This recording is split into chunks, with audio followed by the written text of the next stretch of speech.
Hello and welcome to Homeschool Workshop. I'm your host, Brian Piotr, and this evening is going to be completely about working with your children. What does it mean when you're teaching them life skills, doing chores, or just doing things around the house that need to be done? Why do you, how do you incorporate your children into all of that? What is learning? What is required? What is, a good chore? What is a good learning experience? We're going to start off the night with a little video I made of actually working on the cars with my kids. So I'll give you the little background here is that my brakes needed to be done on my car, and my CV axle needed to be replaced on my other car. And in a couple of weekends in a row, I took my two oldest out there and just asked them to be helpers and had them do things and taught them a little about safety, a little bit about everything.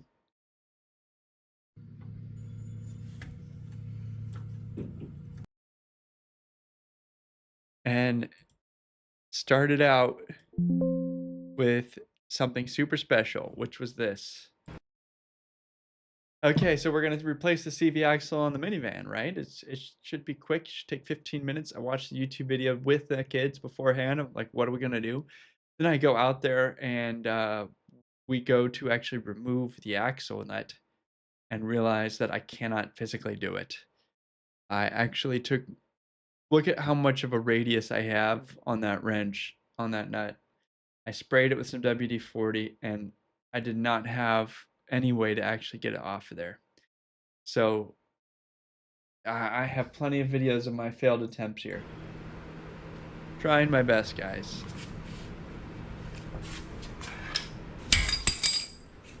Every which way. I actually sheared my half-inch drive. I sheared it off. Completely broke it in the end. I'm not sure I got that when I sheared on video.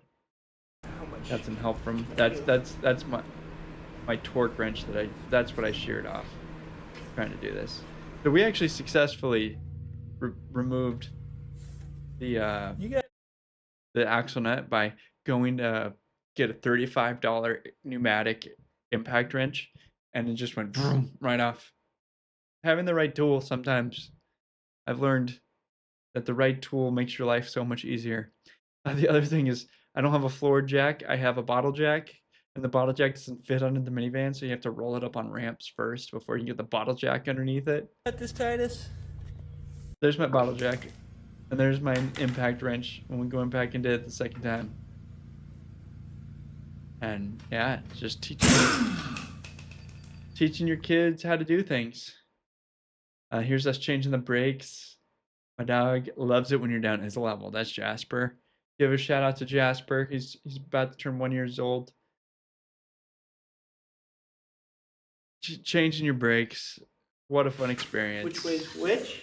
Look, I got him eye protection this time. And yes, it is. Go ahead and get it all the way on before you, and you can use your other hand. Nice butt shot. To adjust it. Jennifer, come here. Not gonna do it? Yes, sir. Did you literally just go? And then That's here. so quick. We're gonna do a parts bucket and keep track of our parts at all times. I know, Quinn. Go ahead, Titus. Get it on all the way, and then pull. I did it. If you're watching, share the show with your friends. I appreciate it.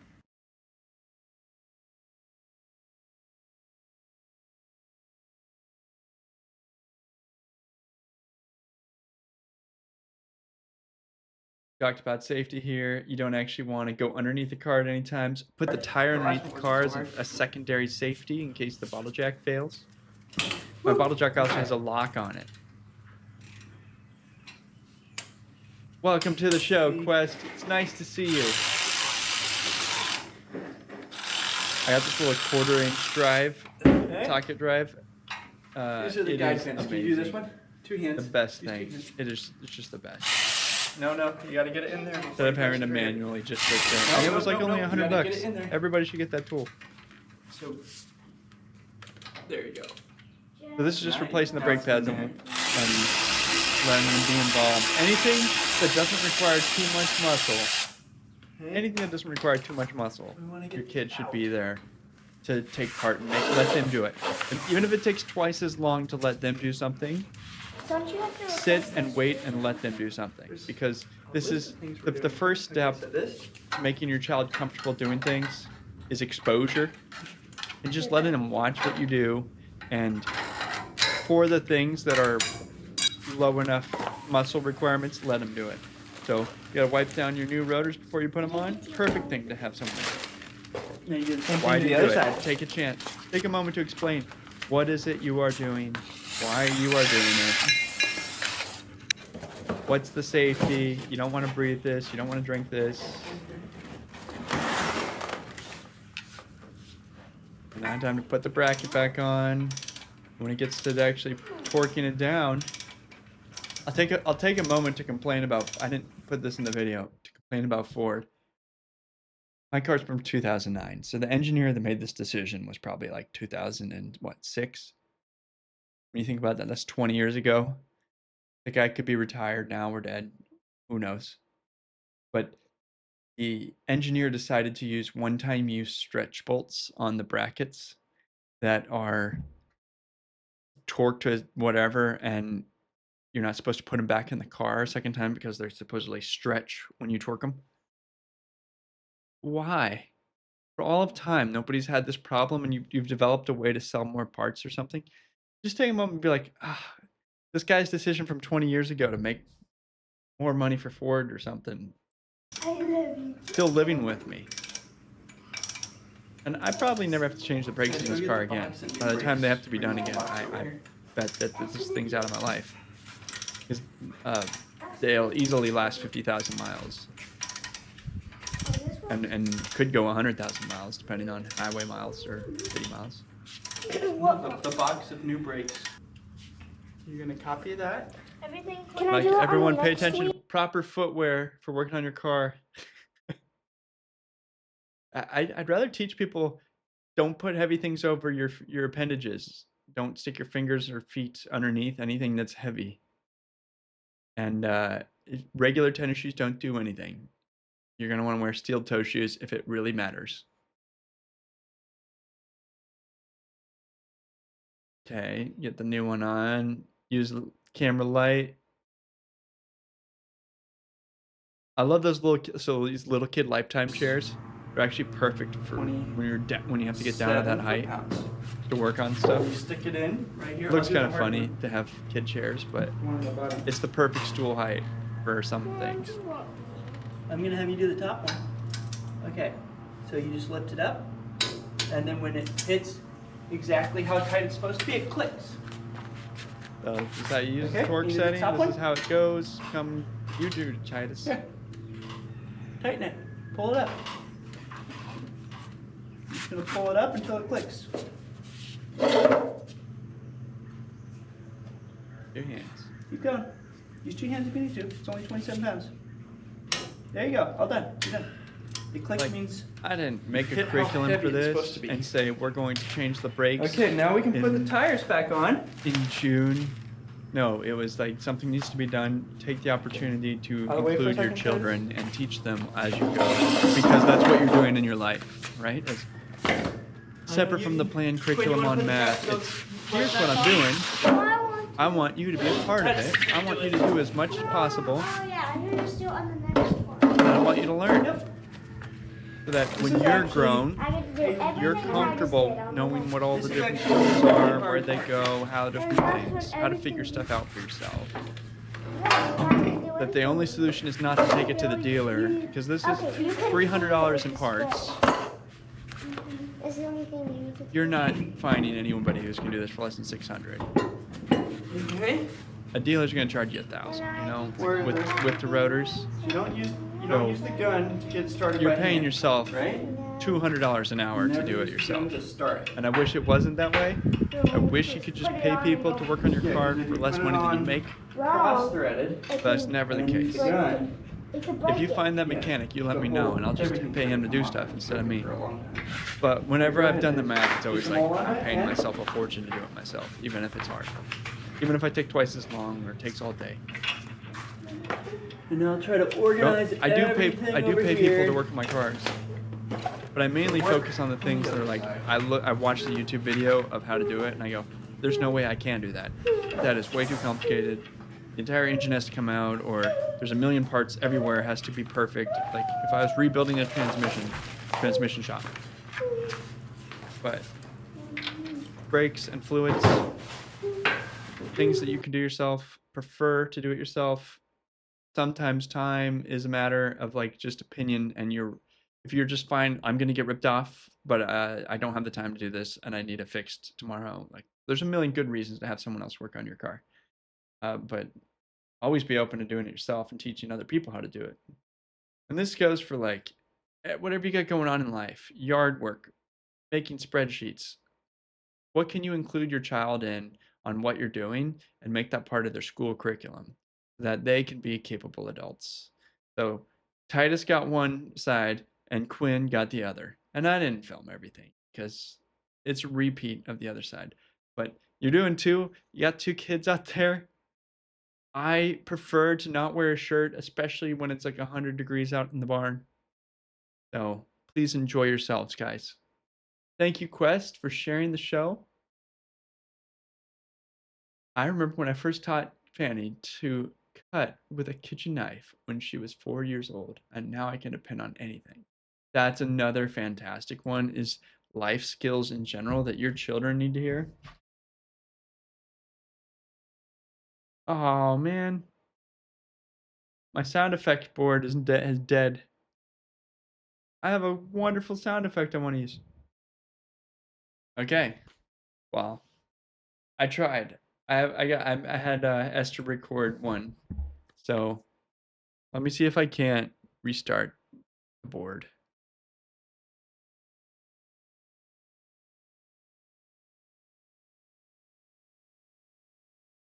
Yeah, that's right. There we go. There's Esther saying, Yeah, that's right. teaching kids kitchen skills is so important in life, you know? It's how to go to the bathroom by yourself, how to take out the trash, clean your broom, cook food, use a sharp knife. You know, in England, they're not going to be able to even, you're going to be 18, mate, before you get your first knife, you know? But here in America, where we're free, definitely such an important life skill. We actually have some really nice little plastic knives that are great for kids, especially like I want my 2-year-old to be able to play with something to cut an apple or something, but not cut his finger off. Like great for learning. Perfect actually for like, here, I don't have to watch you. You can just play with this carrot and this plastic knife for a while, and you'll still have your fingers when when you're done. But yeah, it's important, and many adults don't have that skill set of how to cook. How do you cook meat? How do you cook vegetables in a frying pan? Like all these things kids have to learn. What are you already doing with your life that you can teach? And then once they know how to do something, uh, like cut up some vegetables, then the task isn't overseeing them and watching them do it. It's just handing that saying, go cut the vegetables. And then you've delegated part of your life. And, you know, there's an aspect to preparing your kids, another aspect to delegating a busy household. It's a little bit, you start with one and you end up with both, you end up with the other. I'm moving on the same subject and your house, or maybe even have to pay somebody else to come and do that, and they don't do the work right and they ask for lots of money, I have the solution for you. Children. Lots of your own children being born and raised in your household to come and do everything that needs doing: gardening, cleaning, taking out the trash. They are the kindest, cheapest, and most loyal workforce you could ever wish for. Go have a kid tonight. I thought I was being funny, guys. I thought I was being funny. Because I've always used to joke when I was a kid that my dad only had me for free labor, slave labor, because every Saturday morning was like moving gravel. I don't know how many times I moved gravel. Maybe it was once. Maybe it was just a very strong memory. But yeah, I did lots of this, lots of shoveling. I got pretty good with a shovel when I was a kid, and especially when I was a teenager. Uh, I did a lot of free labor for my dad, luckily I've got two sons, so they're going to be able to split a lot of this. Uh, but yeah, what are you already doing around your house to include your kids on? And these are actually our neighbors' goats. But whenever we weed and they see that we're bringing over weeds, they run over and they just love it. They think it's the best day they have ever had when we're showing up with weeds, and our neighbors think it's cool. So, uh, Caleb cleaning the windows, even at 2 and 3 years old, they may not be helpful, but you can still get them in on the act of like, we're cleaning, we're all doing this. Here's your rag. Come and be a part of this family that this is what we're doing, and they'll join in. It becomes natural, and I hope that Caleb is far more obedient and better at doing all this than the previous kids who they hit the I learned how to say no resistance button. And like, I don't know, at one age cleaning your room becomes an easy thing to have your child do as an expectation. But I'm at 12 years old for my oldest, and I'm still waiting on that. It's still clean her room. It's still part of her weekly chores. Yet here we are. It's not an easy like it's not automatic and easy yet. I am hoping for that to happen someday. Especially since they share rooms. It's always a fight over like that's hers and that's mine. I'm not cleaning it. Like guys, you guys work together, please. But anyways, if you are watching on any platform and you want to come talk with me during this live show, please come to rumble.com/homeschool workshop, and that is where the chat is. That's where Quest Fanning is right now, and he could definitely use some company if you're watching on X or any other platform. I know we're also live on Twitch, and YouTube actually failed tonight because the thumbnail wasn't the right size. I forgot to resize it perfectly for YouTube, which is very, very particular. But I'm recording this show, so it'll be, if you're watching on YouTube later, that's why it wasn't live on YouTube. Okay. Goat Envy. House. I've got another project that we did last weekend. What you designing? Um, I'll tell you when I'm done. Okay. Let me tell you what I have. Tell me about what you have, Esther. So, we have to make sure the wood is comfortable for the boards, right? Add some flowers to the board house. We got to make sure that the boards light it. My daddy and my big sister put the deadle a board house. Then here's my turn. I draw out my paint and I paint flowers, lots of flowers, rainbow, and a mussel for my little bottle.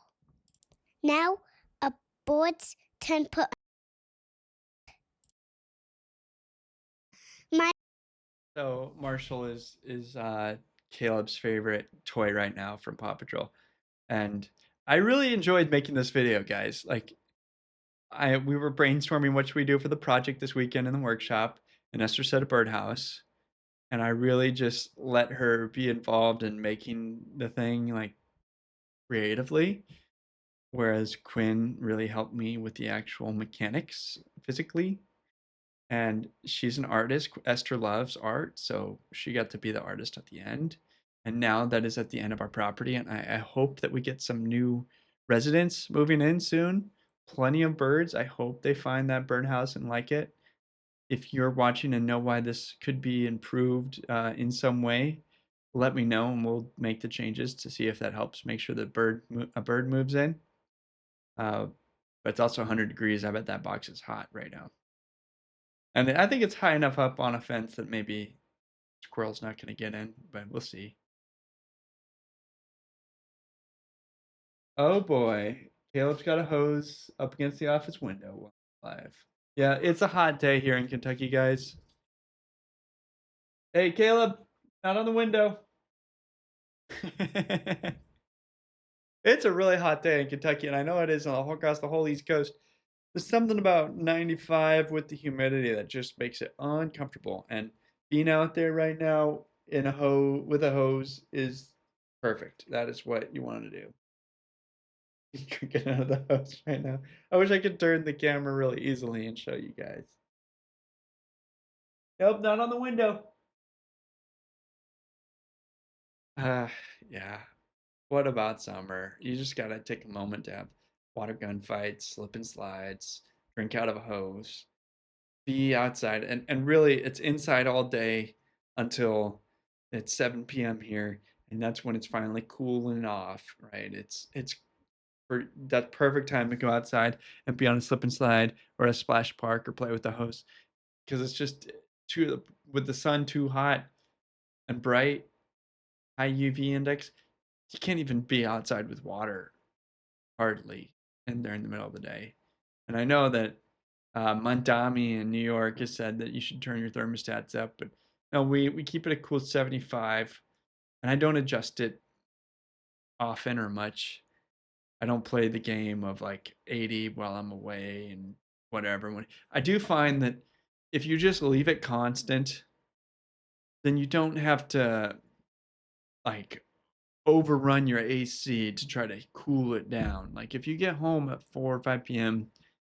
and your house is 80 and you're going to try to cool it down, like my AC is not sized to just like get it back down to 75 by the time we go into bed when it's that hot for that long on a hot day. Like it's just better just keep it constant. For here in Kentucky, the electrical price differences of doing that is like $10. I'm paying $10 a month to not worry about it at all. Seems like a great price. And if I'm home, it's already comfortable, right? Like I'm not uncomfortable for hours. So just be an American. Enjoy your AC. If you're gonna be uncomfortable at your house, like why aren't you just homeless in Hawaii? It's be better, right? Like why be uncomfortable at home? Just be an unemployed homeless person in Hawaii. Have a nicer time, right? That is Homeschool Workshop. Looking at birdhouses. Next up, I got more for you. Now there's hose water going straight into the pellet bin of my smoker. Please donate Rumble Rants. Oh man, kids cost so much money with destruction. I don't know what made Caleb just have that thought, but he had it. Nope, it's never gonna fill up, buddy. I gotta go stop him.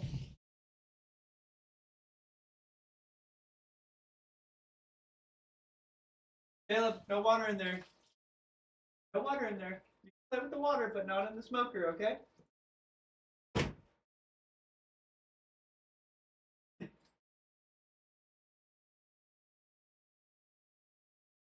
Oh man, kids. Yeah, that's right. Hey, hey, no. He keeps throwing the hose right into the bin of the smoker pellets. Right back.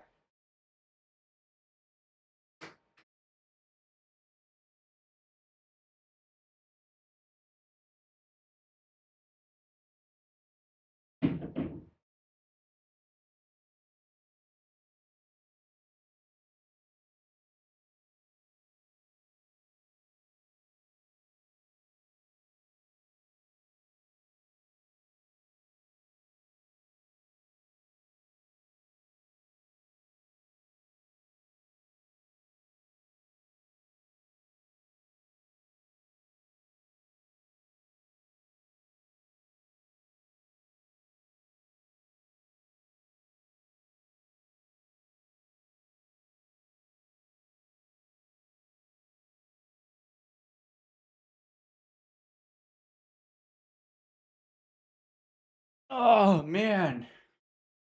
Okay, okay.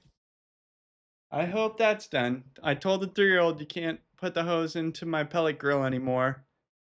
But I don't know if he's gonna follow those rules because I'm doing a show.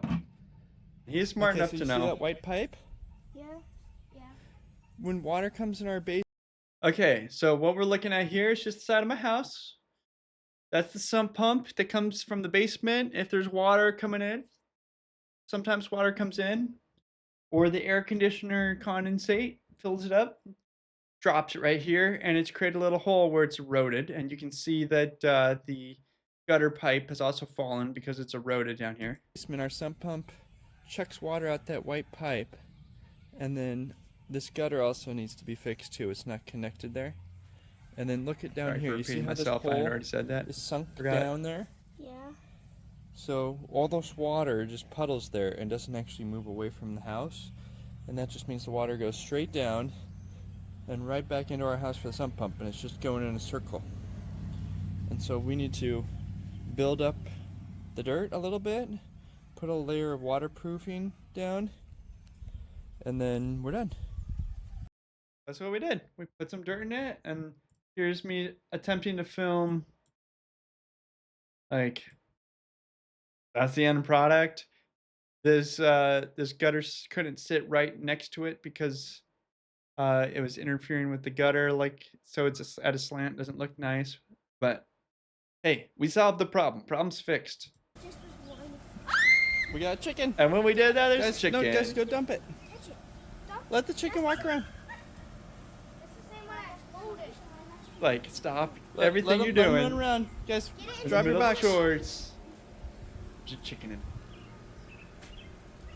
Gotta catch it. Guys, come here. Oh, it's the same chicken Jeffrey was biting his foot. Dump the last box of rocks. It's the same. We did fill this in all the way. And I didn't. I'm just catching up. Guys did a great job of grabbing dirt with a shovel.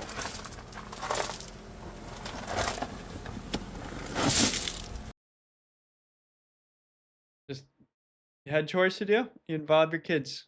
That's generally the rule. That's what I'm saying about this show for the night, guys, is hey, we're 30 minutes in. The point is, holistically, your kids learning involves more than sitting in a room and reading a book.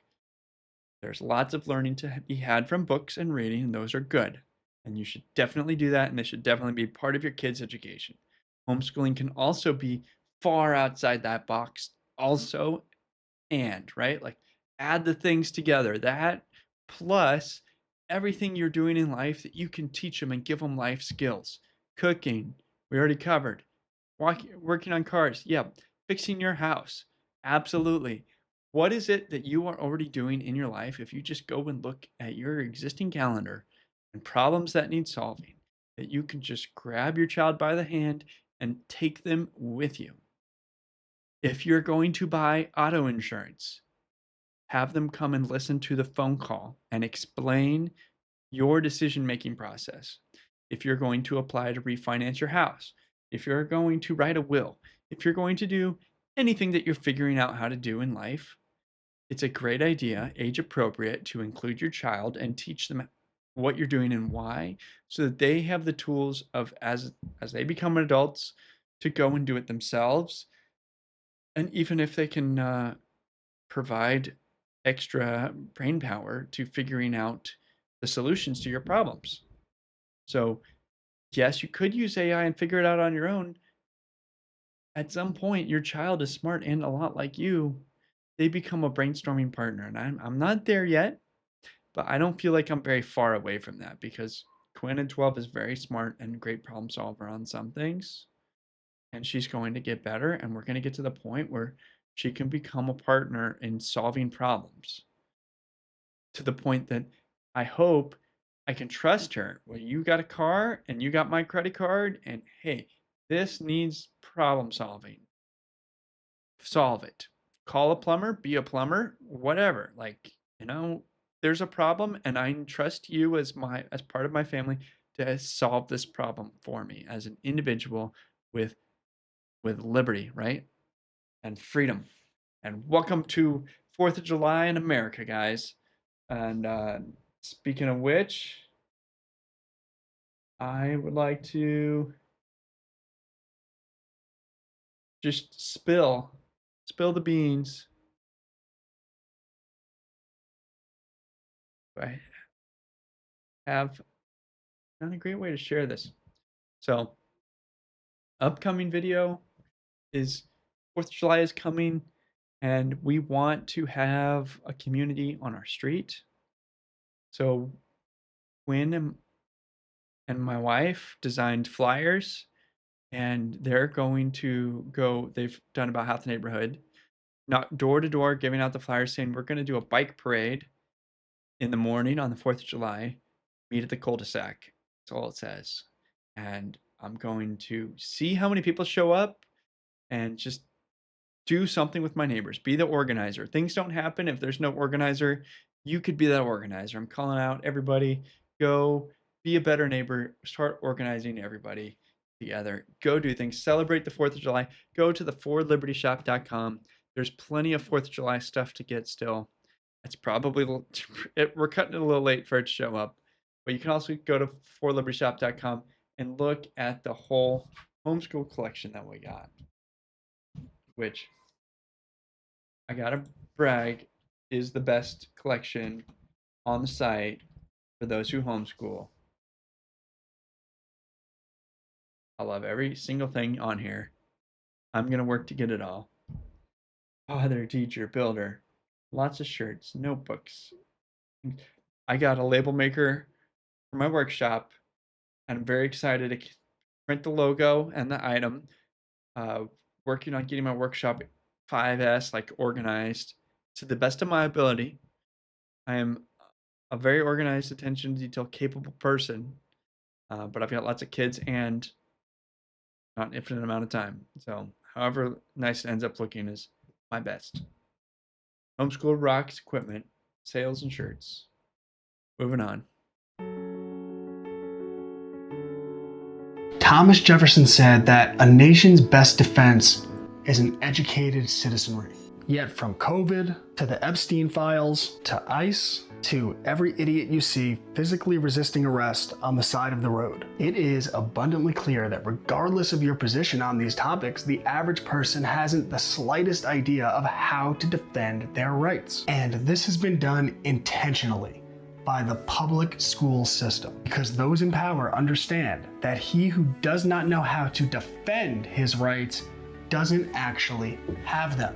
Well, the teaching of U.S. civics in public schools began to decline in the 1960s, because up until that point, students had taken standalone civics or government classes, and they studied the Constitution, federalism, the separation of powers, and how to be an active citizen. But after 1960, progressive education theory began to take over, and they began to replace civics with social studies, which was a shift from here's how government works to let's discuss social issues. And by the 1980s, civics had basically become an afterthought. And this is why I not only wanted to bring back US civics, but also to teach about the structure of the court system, about tools like affidavits and conditional consents. Get back to the point where we teach young people how to defend their rights, so they understand how to interact with a police officer when they're pulled over.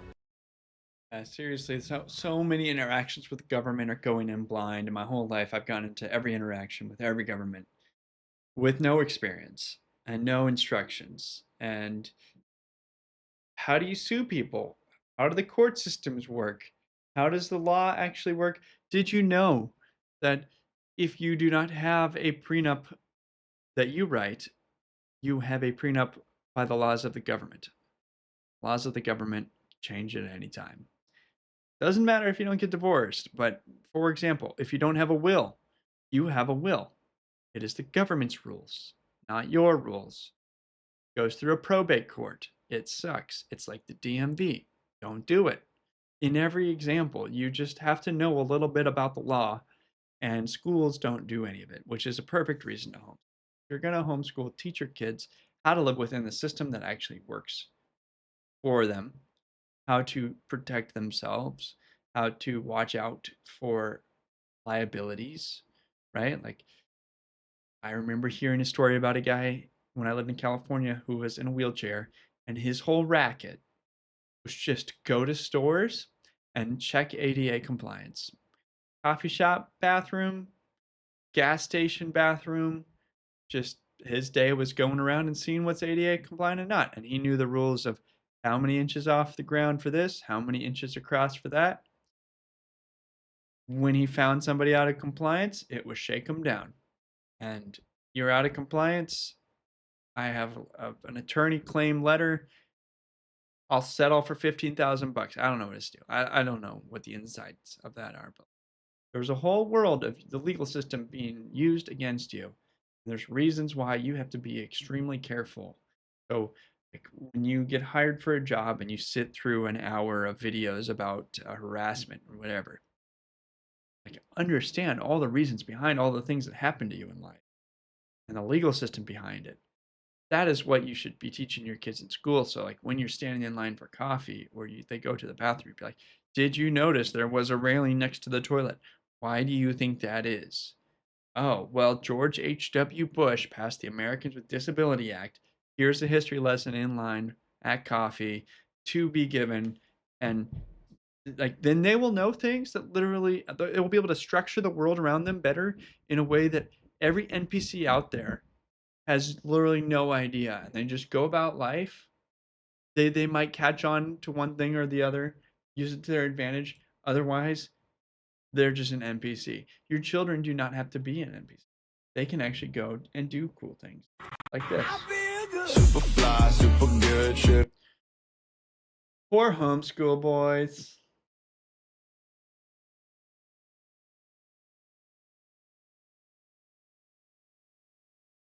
These guys are going to be so capable in life. I'm not sure. I would love to trust my kids with a gun on their own. We might get there someday. I'd really like to. Working on it. I trust them within arm's reach of me. But their barrel control is not what it should be. And I'm pretty aware of safety, and nobody's ever getting hurt on my property or with me. One of the biggest problems with public school is that everything is designed to appease the I'm average. only gonna do one more of So these. education becomes cookie cutter, but as we know, our Trying to children just distill it. are not cookie cutter. And what happens is it becomes about teaching to the test because that's how the schools, the teachers, and the students are judged in the end. And the teachers have to implement a rigid curriculum. And most importantly, they have to do it on a set schedule, a set time frame. So everything is designed for the average student. But for the children that fall behind, or the children that are capable of going ahead, the system doesn't work for them. So Group A, the children that fall behind, if they start doing addition and subtraction, and after 3 months the class is ready to go on, it's going on to multiplication and division whether they're ready or not. And this leads to students saying things like, I hate school, or school is for nerds, because it's defense. So on that note, this is a great reason to reinforce. So I taught math. I tutored math in college. I was an engineer, actually not great at like on a curve. I'm like the dumbest guy that graduated engineering school. In my graduating class, there were 28 of us. I bet I was number 27 or 28. But everybody dumber than me went into business or changed their major or whatever. This means I wasn't great at math, and I was able to tutor it, and I learned a lot about teaching math. Taught everything from rudimentary remedial algebra all the way through like Calc 3, like the end of Calc. I didn't ever tutor differential equations. I never felt great at differential equations. Barely got through, got like a 70% in differential equations, 1 and 2. And if you asked me to do a single thing with DiffyQ today, I'd completely fail. But I bet I could still teach calculus.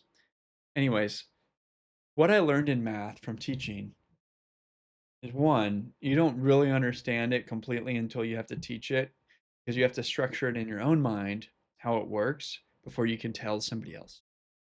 So if you just kind of feel your way around and you got like an 80% on the test and you don't know why you didn't get the other 20%, sure you got to be in a class, but you can't teach it because you're missing stuff. You don't have a firm understanding of how to actually it works. So once a kid has mastered something, great opportunity for them is to later teach, like help them give that lesson to their siblings. Doesn't work for the youngest. Gonna have to find somebody else. I'm not saying that that's working perfectly in my house, but that's like the ideal, like to let them help their younger sibling. And so far, Quinn is my oldest, and Titus is my 8-year-old son.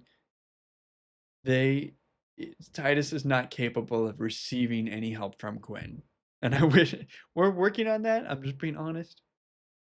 But first and foremost, when you're able to teach it is when you're actually able to understand it. And second, for math, is if you get like an 80%, great, move on. You actually need to know that 20% for the next subject. It builds. And if you're missing a hole, it's like you put together a puzzle with 20% of the pieces missing, but then you use that puzzle as your study guide. Like you need that building block for your next subject. Anyways, you got to get to 100. So if you only get 80% on a test, you only know some of it, you need to follow up on the last 20% until you get it before you move on. And it's not like that for English. If you didn't get all the book, the next book doesn't matter because it's not related to the book you just read. But you actually have to know 100% of math to continuously be able to progress through, or else it'll get harder and harder and harder. Like if you don't understand how to find the side of a triangle with cosine and sine, then when you get to calculus and you're going to use a lot of cosine and sine, you're not going to understand the calculus, and you can't just like you can't fake it.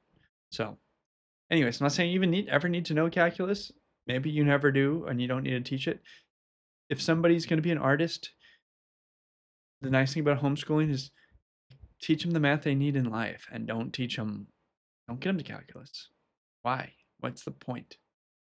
Like they'll never need to know it. Just because you can doesn't mean you should.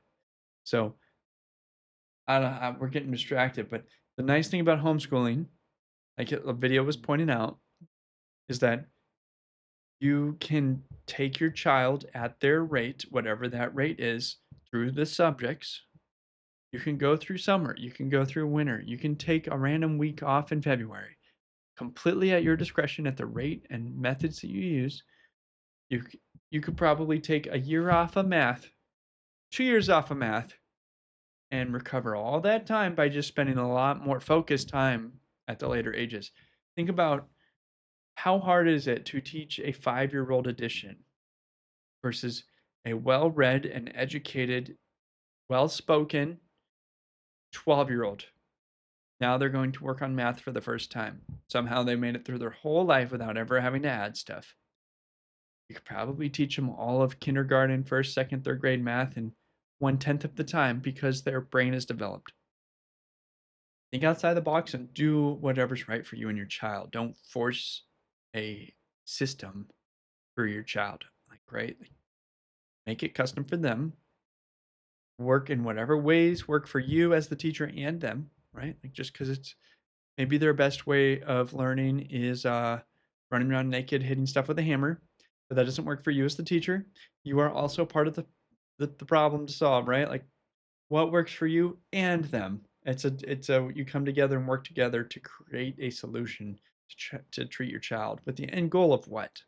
To actually get them out of the house as a grown functional adult capable of doing whatever they want, right? Having the tools they need to be successful in life, to have a worldview and a structure and an understanding that they need to be successful in life. That's the point of education. That that isn't even attempted in the public school, not even secondarily thought about. Plus, my last video, and then I'm gonna invite my wife come down here and talk about homeschooling because she's the main homeschooler at this family. You talk about history, sword fighting, then you give them a break, and they can go out and sword fight. This is something you get to do at home. And I hear in public schools they're doing like breaks so the kids can go on their phones and watch YouTube and TikTok. And you don't have to have that in your life. These kids don't have to know what TikTok is. and they can go out and sword fight with foam swords and plastic swords. Seriously. Go to forlibertyshop.com. Join the show at forlibertynetwork.com. And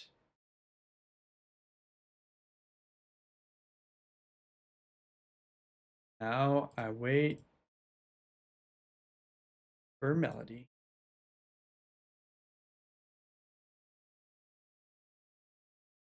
Her footsteps. Can you go get mommy? Or wait, is mommy coming? Why don't you come here? You're on the show, Esther. Esther, I showed everybody your birdhouse video that you made with me. Yep. Tell everyone what you thought about making it. Was it fun? Yeah. Can you sit here and talk into this mic and tell everybody about the story of you making the birdhouse? And I'll go get one. So, I liked designing the birdhouse, painting it, and I loved doing all of the stuff like doing with Steve. So I had the book with, this is when they were building it, and you probably heard about it during the video. And so I just do, and it's not just what I imagined it, I loved it. I know it. I am the one.